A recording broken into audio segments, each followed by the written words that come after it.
Salut, alors aujourd'hui on va voir comment on fait cette animation avec Bill Perkins. Alors c'est un truc que j'ai vu chez Dali et je me suis dit ça peut toujours être intéressant à savoir faire. Du coup, on commence toujours comme chaque vidéo, un background. On va mettre l'alpha à 0 qu'on va connecter au media out. Ok, donc si j'enlève tout, d'une composition et fusion, ça commence toujours comme ceci. Ok, donc une fois que ça c'est fait, la première chose qu'on va vouloir faire c'est notre premier rectangle. Alors du coup notre premier rectangle il commence ici, donc on va prendre un rectangle, comme vous le voyez, on va lui changer l'angle et on va le mettre dans le coin. Pour que le rectangle soit blanc, background en blanc. Donc on va ici, on met en blanc. Pour la suite, ce rectangle, on veut en bleu, tac, on le met à la merge.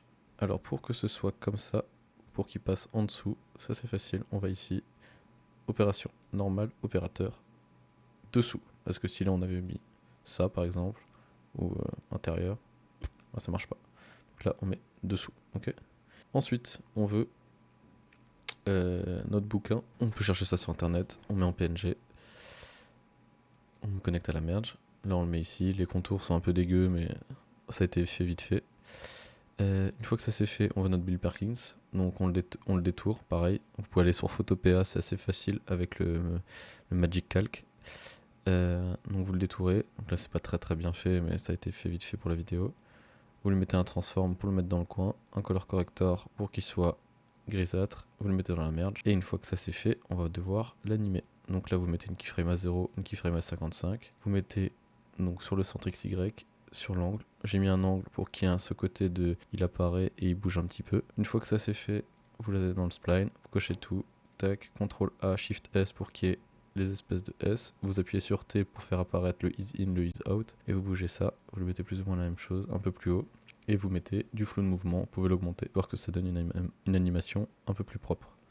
Hop, une fois que ça c'est fait, on peut enlever le spline, et il faut qu'on rajoute le texte, donc le texte et la petite ellipse, donc on va rajouter d'abord le texte, Bill Perkins, avec l'autre texte juste en dessous, donc c'est ces deux là, donc là pareil, vous prenez un texte, vous mettez du soft glow, vous connectez à une merge, le deuxième texte ici, soft glow, vous connectez à l'autre merge. Et puis à la fin, on va rajouter ce petit BS spline, juste là.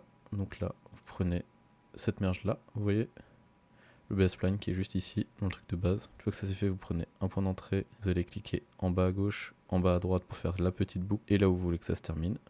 Et là, vous mettez juste une keyframe à 40 et une keyframe à 60 sur la longueur. Donc la longueur à 0, à 40 et à 1 sur 60. Et là, ça nous donne notre petite animation. Vous voyez, tac, la petite boucle, comme ça elle bouge. Très bien. Et une fois que ça c'est fait, on a tout. Alors c'est assez rapide. Je rentre pas beaucoup dans les détails, mais le plus compliqué, clairement, c'est de faire le détour sur Photopea. Faire le détour là-dessus. Donc voilà, si jamais ça vous a plu, envoyez-moi un petit message. Je suis un monteur vidéo toujours disponible. Et si vous avez besoin de petits tips, envoyez-moi également un petit message. Les informations s'affichent à l'écran ou alors ils sont tous dans la description. Bonne journée, salut.